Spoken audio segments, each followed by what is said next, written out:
우리 가정을 살리는 유일한 방법이라는 제목으로 오늘 말씀을 증거하겠습니다. 우리 가정에 하나님의 나라가 임합니다. 우리가 믿으면 예수님을 나의 구주로 그렇게 영접하면 나뿐 아니라 주 예수를 믿으라 그리하면 너와 내 가정이 구원을 얻으리라. 그러니까 우리가 믿으면 우리 가정에 하나님의 나라가 임합니다. 하나님의 나라가. 자, 하나님의 나라가 임한다는 것은 그냥 우리가 추상적으로 내가 믿으니까 하나님의 나라가 있겠지, 그것이 아닙니다. 실제로 우리 삶 속에 하나님의 나라를 경험할 수 있습니다. 주님의 임재, 주님의 통치, 주님의 은총을 우리가 우리 가정에서 경험할 수 있다는 것입니다. 자, 구원은 사망에서 생명으로 옮기는 것입니다. 그러니까 하나님의 나라가 임한 그 구원은 우리의 삶 속의 가정에서 하나님의 생명을 경험하는 것입니다. 구원은 완전한 절망에서 완전한 소망을 경험하는 것입니다. 우리의 삶 속에 안 돼, 이제 이것은 아니야 라고 하는 뭔가 가장 부정적인 것의 가장 밑바닥에서 하나님께서 하신다는 가장 소망의 끝을 경험하는 것이 바로 하나님의 나라입니다.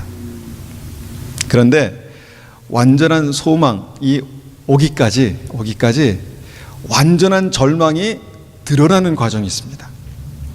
완전한 생명이 우리의 삶 속에 역사하기까지 완전한 사망이 우리 안에 드러나는 그런 과정들이 있다는 것입니다. 이것이 우리가 몇 차례 읽었던 오늘 본문의 말씀입니다. 마태복음 10장 34절. 우리가 제가 한번 같이 먼저 읽겠습니다. 마음속으로 따라 읽으시기 바랍니다. 내가 세상에 평화를 주러 온 줄로 생각하지 마라. 평화가 아니라 칼을 주러 왔다. 나는 아들이 아버지를, 딸이 어머니를, 며느리가 시어머니를 거슬러서 서로 다투게 하려고 왔다. 사람의 원수가 자기의 가족이 될 것이다.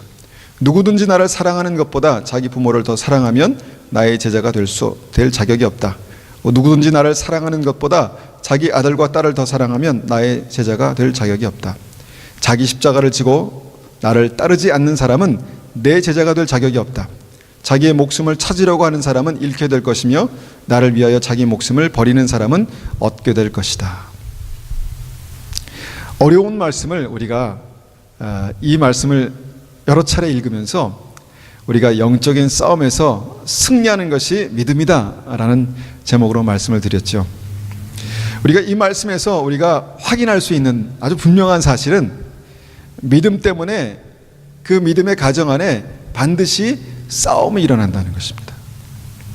싸우지 않는 사람들이 어디 있을까? 이렇게 생각하겠지만 믿음 때문에 오늘 말씀해 보니까 예수님이 그의 삶 속에 오심으로 말미암아 그 믿음 때문에 그 가정에서 반드시 믿음 때문에 일어나는 싸움이 있다. 그렇게 성경은 말씀합니다. 바로 이 싸움의 본질이 죽음에서 생명으로 옮기는 과정이다라고 말씀드릴 수 있습니다. 이것은 마치 이전에 어떤 원수 마귀의 영향력 가운데 있었던 하나님의 사람들이 주님의 생명으로 옮겨지는 어떤 주도권 싸움에서 일어나는 어떤 싸움이다라고 우리가 말씀드릴 수 있습니다. 이것이 하나님의 나라가 임하는 과정입니다. 성경은 우리가 하나님과 원수되었었던 적이 있었다 그렇게 말씀합니다. 우리가 예수 믿기 이전에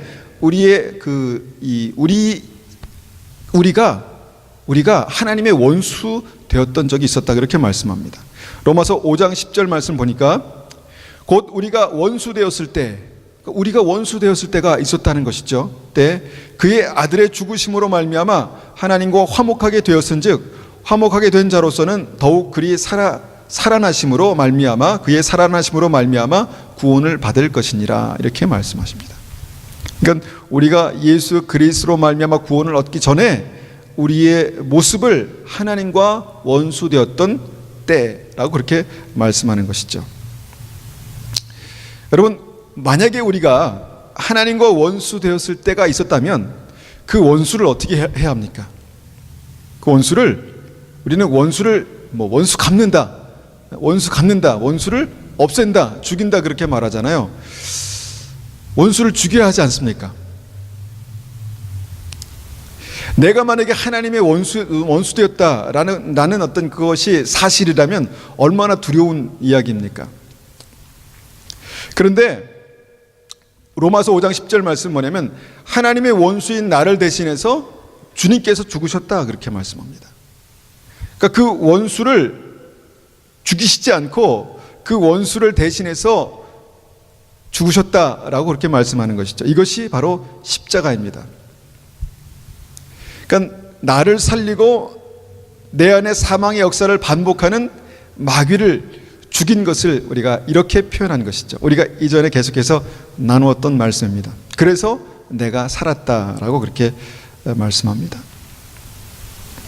우리 몸속에 이 병원균 바이러스가 발견되면 어떻게 해야 합니까? 자꾸 병을 일으키는 병원균 바이러스가 발견되면 이것을 이제 찾아서 없애야겠죠. 죽여야 되겠죠. 그런데 실제로 그것이 내 몸속에 있다라는 것을 참 그 증상으로 확인하지 그것이 보이지 않습니다. 만약에 우리가 그냥 그것을 죽이기 위해서 내 몸을 자꾸 때린다고 생각해 보십시오. 때린다고. 물론 그것이 어느 정도 효과가 있으면 모르겠지만 그것은 옳은 방법이 아닙니다. 병원균은 죽이고 내 몸을 살리는 것이 그것이 맞는 방법이죠. 믿음 때문에 생기는 싸움의 원리도 그와 같습니다. 사람에게 죄를 퍼뜨려서 결국 죽게 하는 그 마귀를 물리치고 하나님의 그 형상인 그 사람을 살리는 것이 하나님의 싸움입니다. 그리고 그 유일한 방법이 십자가다라고 성경은 말씀합니다. 그래서 오늘 말씀대로 반드시 믿음 때문에 내 가정에 다툼이 일어나는 싸움은 바로 이런 종류의 싸움입니다. 믿음의 가정 안에 이런 싸움들이 있습니다.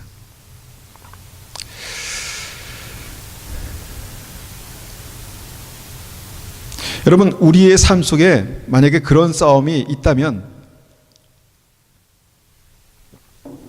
그 싸움에서 지고 이기는 것은 어떤 눈에 보이는 그 사람과의 싸움에서 지고 이기는 것에서 끝나지 않습니다. 그 싸움에서 지고 이기는 것은 우리가 하나님의 편에서 영원한 생명을 얻느냐 아니면 사단에게 붙들려서 우리가 계속해서 우는 사자와 같이 삼킬 자를 찾는 그 사단의 역사 가운데 있느냐 어떤 그런 의미인 것이죠. 그런데 그 싸움에서 이기는 유일한 방법이 바로 오늘 말씀하신 칼을 주러 오셨다라고 말씀하신 그 본문의 후반부에 있는 말씀이라는 것입니다. 마태복음 10장 38절 39절을 다시 한번 읽어보면 이렇습니다. 자기 십자가를 지고 나를 따르지 않는 사람은 내 제자가 될 자격이 없다. 자기의 목숨을 찾으려고 하는 사람은 잃게 될 것이며 나를 위하여 자기 목숨을 버리는 사람은 얻게 될 것이다. 자, 가정 안에서 싸움이 일어납니다. 그러면 우리는 그 싸움에서 어떤 논리 아니면 그 말로 내가 사람을 그렇게 이기려고 합니다. 그렇잖아요. 우리가 사랑하는 사람들끼리 어떤 문제가 생길 수 있습니다. 그런데 그 문제를 어떻게 해결합니까? 어떤 논리와 말로 이게 제압하고 이긴다 그렇게 생각합니다. 그런데 오늘 말씀에서 우리가 앞에 그런 분쟁이나 싸움이 일어났을 때 그 싸움에서 이기는 방법이 내가 죽는 것이 유일한 승리의 방법이다라고 말씀하시는 말씀이 그 다음의 말씀인 것입니다. 내가 죽는 것, 그것이 유일한 승리의 방법이다라고 주님께서 우리에게 말씀한 것이죠. 그것이 우리가 이전에 함께 나누었던 자기 십자가를 지고 주님을 따르는 것입니다. 자기 십자가를 지고 주님을 따르는 것. 그리고 그 관계 안에서 일어나는 여러 가지 일들이 십자가가 되는 것이죠. 내가 그 십자가를 지고 죽을 때 이 싸움은 승리할 수 있는 것입니다. 이것이 예수님께서 우리에게 가르쳐 주신 그 십자가의 비밀입니다. 이것이 사실이라면, 이것이 진리라면 성경에는 이와 똑같은 일들이 여러 차례 그렇게 확인될 것입니다. 우리가 평강의 왕 예수님께서 이 땅에 오셨습니다. 그때 어떤 일이 일어났습니까? 당시에 교계의 주도권을 가지고 있는 바리새인, 율법사들, 서기관들 이런 사람들이 발칵 뒤집혔습니다. 그래서 그들이 합심해서 힘을 모아서 예수님을 죽이려고 했다는 것이죠. 그게 이제 복음서의 내용입니다. 그러니까 믿음의 안에서 집안 싸움이 일어난 것입니다. 메시아가 오셨는데 그 싸움이 일어난 것입니다.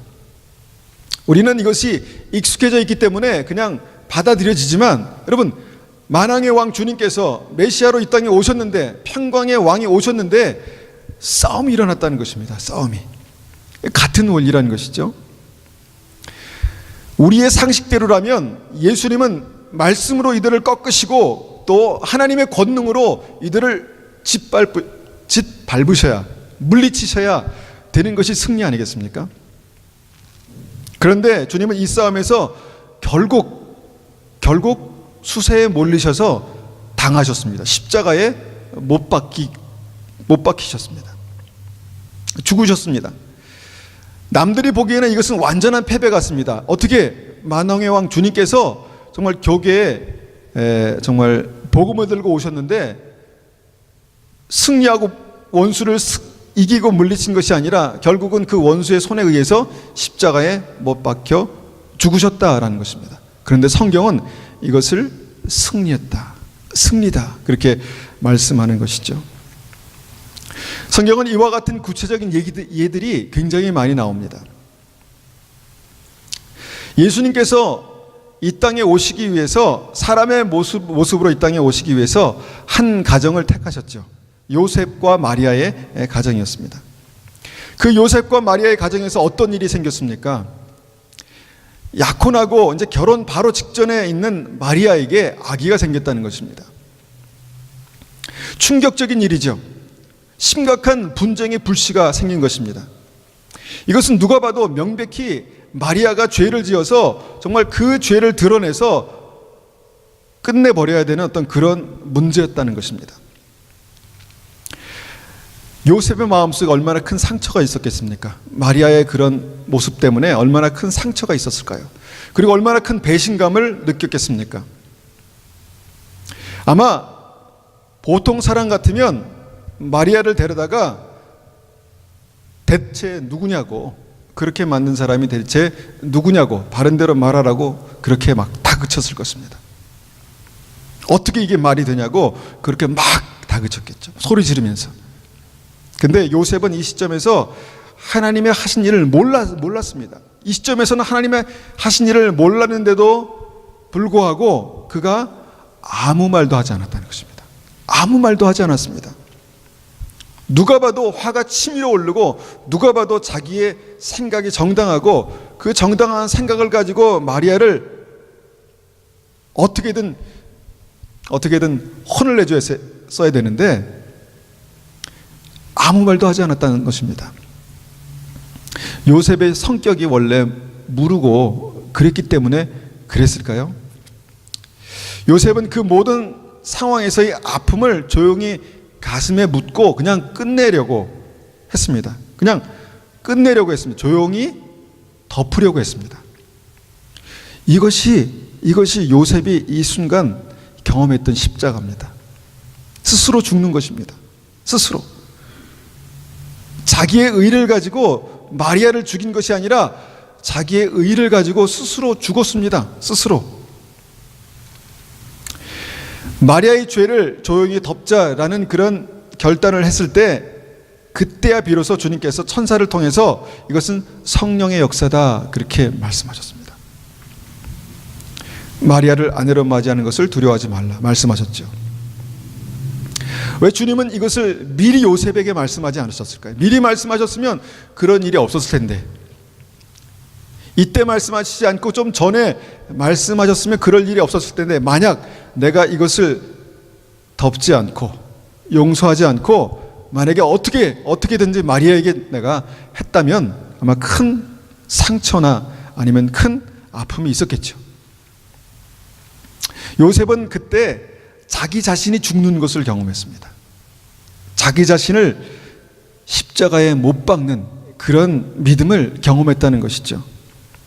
한 사람 요셉 자신이 십자가에 못 박혀서 죽을 때 사랑하는 마리아가 살았습니다. 그 당시만 해도 그런 부정한 일에 대해서는 돌로 치라는 그런 어떤 그 사회법이 있었습니다. 만약 마리아를 돌로 쳤다면 마리아도 죽었을 것이고 그 안에 있는 주님도 죽었겠죠. 그런데 한 사람 요셉이 스스로 죽었을 때 마리아가 살았고 주님께서 사셨습니다. 그리고 그 가정에 하나님의 나라가 임했다는 것입니다. 우리가 또 다른 예를 한번 볼 수 있습니다. 요한계시록 6장을 보면 주님 오시기 전에 나타날 그 순교자에 대해서 말씀하시는 말씀이 있는데 이 말씀을 한번 같이 보겠습니다. 요한계시록 6장 9절에서 11절까지 말씀입니다. 어린 양이 5째 인을 떼어내자 몇몇 영혼들이 제단에 놓여져 있는 것이 보였습니다. 이 영혼들은 하나님의 말씀을 증언하고 진실한 믿음을 지키다가 순교한 영혼들이었습니다. 이 영혼들은 큰 소리로 부르짖었습니다. 거룩하고 참되신 주님, 저희들을 죽인 자들을 어느 때에야 심판하시고 벌하실 것입니까? 그러자 그들에게 흰옷 한 벌이 각각 주어졌습니다. 그리고 아직도 그리스도를 위해 순교할 형제들이 조금 더 있으니 그때까지 조금만 더 기다리라는 말씀이 들려왔습니다. 이것에 대한 정확한 상황이나 어떤 때를 우리는 알지 못합니다. 근데 분명한 것은 주님께서 아직도 순교의 필요가 남아있다, 순교할 사람이 남아있다라고 말씀하시고, 정말 중요한 것은 그들에게 흰옷을 입히셨다는 것입니다. 자, 흰옷을 입는다는 것이 구원이죠. 흰옷을 입은 자들이 원수를 죽이고 승리한 자들입니까? 아닙니다. 오히려 원수에게 죽임을 당하고 승리한 자들입니다. 원수를 죽이고 승리한 자들이 아니라 원수에게 죽임을 당하고 승리한 자라는 것입니다. 이것이 성경에서 말씀하시는 순교자입니다. 우리는 하나님의 의를 가졌다고 합니다. 하나님의 의, 주님의 진리를 가졌다고 합니다. 그런데 우리는 그 진리, 의를 가지고 쉽게 형제 자매를 판단하고 죽일 수 있습니다. 그런데 우리는 사랑한다는 그 이유 때문에 가정 안에서 그런 일들을 얼마나 많이 합니까? 내가 옳기 때문에, 분명히 저 사람이 잘못됐기 때문에 그 옳은 의를 가지고 죽이겠다는 것입니다. 정죄하고 죽이겠다는 것입니다. 그런데 결코 그 방법으로는 그 가정이 회복되지가 않습니다. 승리는 없습니다. 주님께서 아직도 순교할 형제들이 조금 더 있으니 라고 말씀하십니다. 최후 승리를 위해 조금 더 기다리라. 주님의 완전한 승리를 위해서 아직도 그 순교자들이 필요하다는 것입니다. 이것은 분명하게 하나님의 나라가 임하는 원리를 성경 전반에서 볼 수 있는 것입니다. 하나님의 나라는 하나님의 의와 진리를 가지고 죽이는 자들을 통해서 오는 것이 아니라 하나님의 의와 진리 때문에 죽을 수 있는 자들을 통해서 오는 것입니다. 저는 가정의 달에 이 말씀을 나눌 수 있는 것이 얼마나 감사한지 모르겠습니다. 우리 가정에는 말씀대로 반드시 믿음 때문에 성격적인 약함, 서로의 어떤 실수, 여러 가지 이유가 있겠지만 분명히 성경에서 말씀하신 것은 믿음 때문에 반드시 싸움이 있다. 전쟁과 같은 싸움이 있다. 그렇게 말씀합니다. 남편과 아내가 싸웁니다. 자식과 부모가 심하게 다툽니다. 형제 자매가 사랑한다고 말하지만 심한 상처를 주면서 아픔을 줍니다. 믿지 않는 사람들은 믿는 것들이 저런다고 그렇게 말하기도 합니다. 그런데 성경은 믿음 때문에 그 싸움이 일어난 것이다 라고 그렇게 말씀하는 것이죠. 여러분, 이 싸움의 끝에서 하나님의 나라가 임하는 것이 구원입니다. 나에게 생명이 있는데 이런 싸움도 없고 생명이 있는데 결국 이 싸움의 결과가 하나님의 나라가 아니라면 여러분, 나에겐 뭔가 풀어야 할 숙제가 아직도 남아있는 것입니다. 여러분, 이 싸움에서의 해결이 단순하지만 명확합니다. 내가 죽어야 살릴 수 있습니다. 내가 죽어야 살릴 수 있습니다. 여러분, 이 싸움은 굉장히 치열합니다. 내가 십자가에 죽는 싸움은 멀리 있는 다른 사람에게서 그렇게 되는 것이 아니라 가장 가까이서 나를 사랑하는 사람, 그 사람, 마치 예수님께서 그 교회에 오셨는데 서기관과 바리새인과 율법사들이 결국은 작당해서 예수님을 죽인 것처럼 가장 가까이에서 나를 사랑한다고 말하는 그 사람들이 나에게 가장 큰 아픔을 주는 이유가 바로 이것입니다. 여러분, 내 가정에 하나님의 나라가 임하기 위해서는요, 그 사람이 아니라 내가 죽어야 합니다. 이스라엘 백성들은 이 싸움이 40년이 걸렸습니다. 쉽지 않다는 얘기죠. 광야가 40년이나 지속되는 동안 주님 안에서 죽는 그 믿음이 이루어지지 않았다는 것입니다. 여러분, 우리가 이 40년을 채우겠습니까? 우리 인생을 통해서 내가 40년을 꽉 채우고 주님의 나라를 경험하겠다, 이런 믿음이 있는 사람은, 이런 생각을 가지고 있는 사람은 없을 것입니다. 빨리 끝내야지. 내가 이 싸움의 종지부를 찍고 하나님의 나라, 주님의 권능, 믿음을 내가 경험해야지, 아마 다 그렇게 생각하실 것입니다. 그런데 막상 그 싸움이 탁 벌어지면 어떻습니까? 내가 가지고 있는 그 의로, 내가 가지고 있는 그 옳은 것으로 다른 사람을 죽이는 것이 우리에게 굉장히 익숙합니다. 여러분, 그것은 결코 하나님의 나라를 오게 하지 못합니다. 여러분, 내 가정에 하나님의 나라가 임하기 위해서는 그 사람이 아니라 반드시 내가 죽어야 합니다. 십자가가 그것입니다. 예수님께서 죽으신 것입니다. 거기에 바리새인, 율법사들, 서기관들, 예수님을 대적하는 그 원수들을 못 박으신 게 아니라 예수님 스스로가 거기에 못 박히셨습니다. 그리고 주님께서 우리에게 자기 십자가를 지고 나를 따르라. 자기 십자가가 뭡니까? 똑같은 원리로 우리의 삶 속에 주님께서 요구하시는 것입니다. 우리가 죽어야 될 자리입니다. 우리가 죽어야 해결되는 싸움입니다. 여러분, 어떻게 나를 십자가에서 죽일 수 있을까? 우리가 이 말씀을 늘 추상적으로만 생각하면, 그래, 내가 십자가에서 죽어야지, 그렇게 말하고 끝납니다. 그리고 또 실전이 되면, 실제 싸움이 일어나면 또 죽이려고 달려드는 것이죠.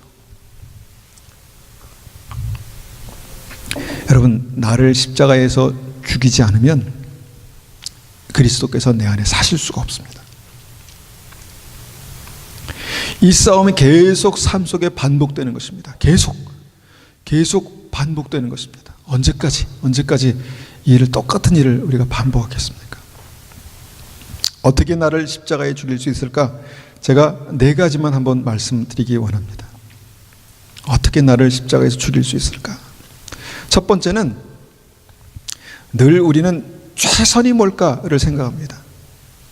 최선이 뭘까? 우리 인생 속에서 우리는 늘 최선이 뭘까를 선택하며 살아가야 합니다. 그런데 관계 안에서는, 믿음의 관계 안에서는 최선이 아니라 차선을 선택하십시오. 최선을 선택하려고 하다 보니까 이 다툼이 끝나지 않는 것입니다.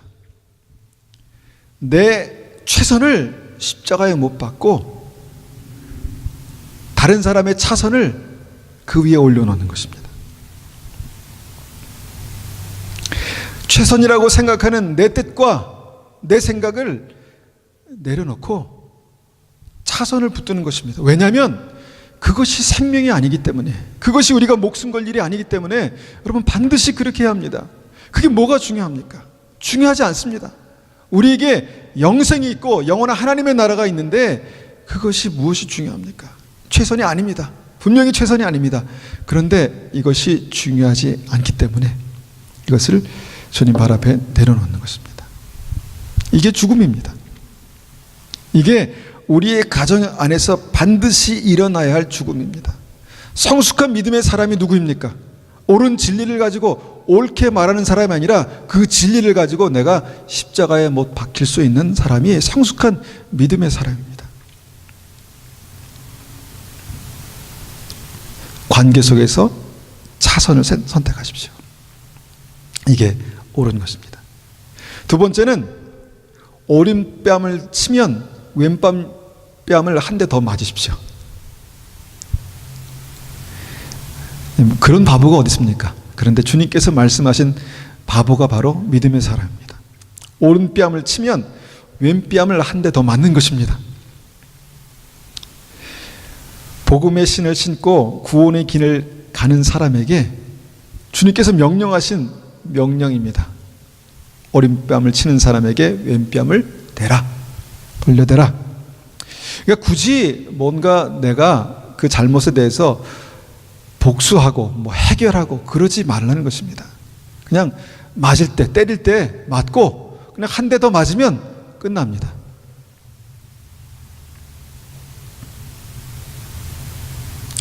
제가 봤던 어떤 영화, 제목은 생각나지 않는데 어떤 영화에서 그런 장면이 기억납니다.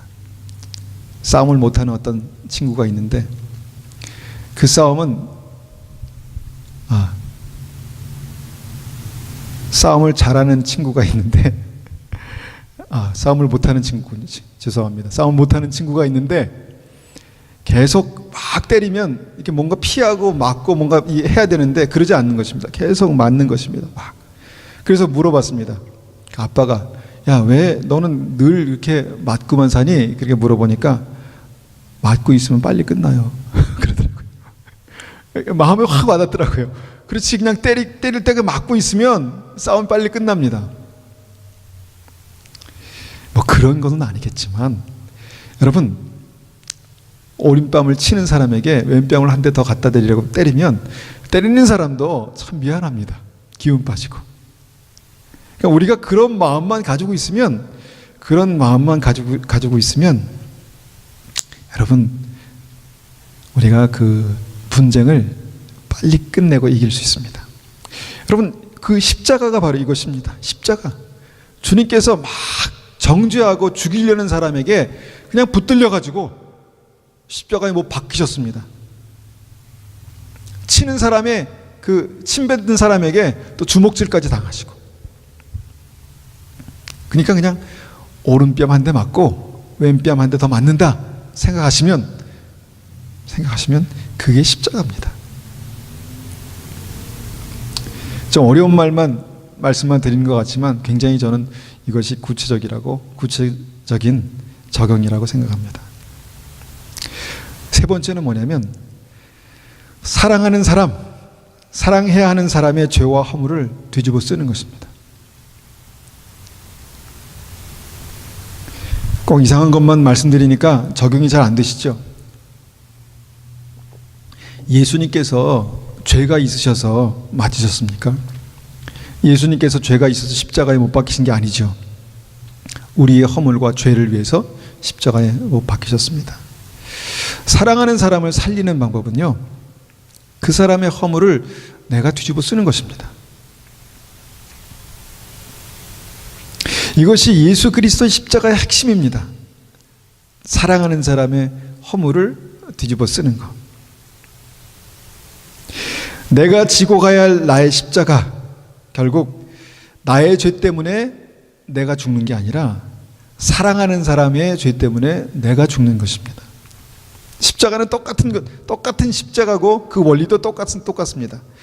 내 죄 때문에 십자가에 못 박히신 주님께서 죽으신 것처럼 내 죄가 아니라 사랑하는 사람들의 죄와 허물이 나를 십자가에 못 박는 것이죠. 이전에 말씀드렸죠. 그래서 다시 다른 말로 표현하면 사랑하는 사람들의 죄와 허물을 뒤집어 쓰는 것이 그것이 십자가라는 것입니다. 십자가라는 것입니다. 여러분, 어떤 것이 적용되십니까? 여러분, 이것은 우리 개인이 하나님 앞에서 성령의 음성을 들어야 하는 부분입니다. 왜 싸움이 끝나지 않는가? 왜 믿음의 승리, 하나님의 나라가 우리의 가정에 임하지 않는가? 이것은 바로 내가 이렇게 죽는 것을 모르기 때문입니다. 마지막으로 네 번째는 좀 고상한 성경적인 말씀을 우리가 한번 표현을 쓴다면 그리스도의 남은 고난을 내 육체에 채우는 것입니다. 그리스도의 남은 고난을 내 육체에 채우라. 골로새서 1장 24절 말씀을 제가 한번 읽어보겠습니다. 나는 이제 너희를 위하여 받은 괴로움을 기뻐하고 그리스도의 남은 고난을 그의 몸된 교회를 위하여 내 육체에 채우노라. 예수님께서는 이미 십자가에서 다 이루셨습니다. 그런데 사도 바울은 골로새서에서 그리스도의 남은 고난이 있다, 그렇게 말씀합니다. 이것은 사도 바울의 생각이 아니라 주님께서 자기 십자가를 지고 나를 따르지 않는 사람은 나에게 합당치 않다 말씀하신 주님께서 자기 십자가, 그리스도의 남은 고난을 우리 믿음의 사람들에게 남겨주셨다는 것입니다. 그리스도의 남은 고난이 있습니다. 우리 각 사람에게 주님께서 남겨주신 그리스도의 남은 고난이 있습니다. 그런데 그리스도의 남은 고난에는 놀라운 비밀이 있습니다. 그것을 내 육체에 채울 때 내 안에 믿음이, 내 안에 생명이 강건해지는 것입니다. 여러분, 사도 바울이 자기의 허물과 죄 때문에 고난이 있었던 것이 아닙니다. 이 고난은 골로새서에 있는 성도들, 골로새 교회에 있는 성도들, 그 다음에 정말 믿음의 사람들 때문에 그 삶에 정말 그가 감당해야 했던 그런 고난을 말씀하는 것입니다. 때로는 원수처럼 나에게 달려드는 그 사람들, 결국은 구원받아야 될 사람이지만 지금은 정말 하나님의 원수처럼 그렇게 달려드는 그 사람들이 나에게 주는 그 고난을 사도 바울은 내 육체에 채운다라고, 그리스도의 남은 고난을 내 육체에 채운다라고 그렇게 표현했다는 것입니다. 여러분, 그리스도의 남은 고난을 내 육체에 채우는 것이 믿음이고, 그리스도의 남은 고난을 내 육체에 채우는 것이 바로 내가 죽는 방법입니다. 똑같은 고난을 우리는 내가 당했다, 내가 저 사람 때문에 내가 당했다, 이렇게 말할 수도 있고요. 똑같은 고난이지만 주님께서 남겨두신 고난인데 지금 내가 내 육체에 채운다라고 그렇게 이해할 수도 있습니다. 그럼 무엇이 옳겠습니까? 내가 만약에 전자처럼 내가 이런 그러니까 내가 아닌 다른 사람들의 문제 때문에 내가 고난당한다 생각하면 이 싸움은 절대로 끝나지 않습니다. 하나님의 나라도 임하지 않습니다. 그런데 그리스도의 남은 고난을 내 육체에 채운다라고 믿을 때, 생각할 때 여러분 그 싸움을 끝낼 수 있습니다. 끝내고 하나님의 나라가 어떤 것인가를 우리의 삶 속에 그렇게 경험할 수 있습니다. 여러분, 말씀을 정리합니다. 그리스도의 몸인 가정에는 반드시 그 믿음 때문에 싸움이 있습니다. 이것은 성경에 있는 이 가정뿐만 아니라 우리 각 사람의 가정 안에 똑같은 싸움이 반드시 있습니다. 이것은 사람과 사람의 싸움이기 이전에 악한 영향력을 쥐고 있는 마귀와 믿음의 사람과의 싸움입니다. 여러분, 마귀는 말빨로 이길 수 없습니다. 마귀는 우리의 힘과 우리의 지혜로 이길 수 없습니다. 마귀는 오직 예수 그리스도로만 이길 수 있습니다. 특별히 오늘 말씀드린 그 십자가의 원리로만 이길 수 있습니다. 다른 방법은 없습니다. 오직 이 방법만 가정을 하나님의 나라로 만들 수 있습니다. 여러분, 우리 가정에 하나님의 나라가 임해 있습니까? 내 가정은 하나님의 나라야. 누가 그렇게 말할 수 있나요? 내가 우리 가정에 와서 쉴 때마다 정말 하나님의 나라의 그 따뜻함, 하나님의 나라의 소망, 하나님의 나라의 사랑, 이것을 경험합니까? 경험해야 합니다. 그것이 믿음입니다. 내가 믿음이 있는데 늘 우리는 우리의 가정에서 하나님의 나라가 아니라 다른 것을 경험하고 있다면 여러분, 정말 그 싸움을 우리는 하나님의 원리로, 믿음의 십자가로 끝내야 합니다. 그것은 그곳에서 내가 죽는 것입니다. 내가 십자가에서 죽어야 내가 삽니다. 내가 죽어야 내가 살고, 내가 죽어야 사랑하는 사람들이 삽니다. 여러분, 안타깝지만 이것은 너무나 중요한 진리입니다. 십자가 외에는 다른 방법으로 가정을 살릴 수 있는 방법이 없습니다. 십자가 외에 다른 방법으로 우리 자녀들을 살릴 수 있는 방법이 없습니다. 아무리 옳은 것을 말씀해 보십시오. 듣는 척합니다. 힘이 없을 때는. 그런데 커버리면 듣지 않습니다. 믿음 안에서도 마찬가지입니다. 다른 것으로는 이 싸움에서 하나님의 나라를 오게 할 수 있는 다른 방법은 없습니다. 오직 그리스도의 십자가로만 가정을 살리고 우리의 삶을 다시 한번 그리스도 안에 살릴 수 있는, 하나님의 나라가 임하게 하는 방법이 이것뿐입니다. 우리가 한번 같이 기도하겠습니다. 말씀을 들으면서 주님께서 어떤 것들을 깨닫게 하셨습니까? 말씀을 들으면서 우리 가정의 어떤 모습들을 주님께서 보이셨습니까? 나의 관계 속에 어떤 것을 보이셨습니까? 이 시간 우리가 믿음으로 이 말씀을 가지고 기도하겠습니다. 하나님의 성령께서 우리 안에 역사하실 것입니다. 하나님께서 우리를 새롭게 하시고 믿음 안에서 강건케 하시고 주님께서 이 싸움의 승리가 무엇인지를 다시 한번 우리에게 각인시키시길 원합니다. 우리가 한번 같이 기도하겠습니다.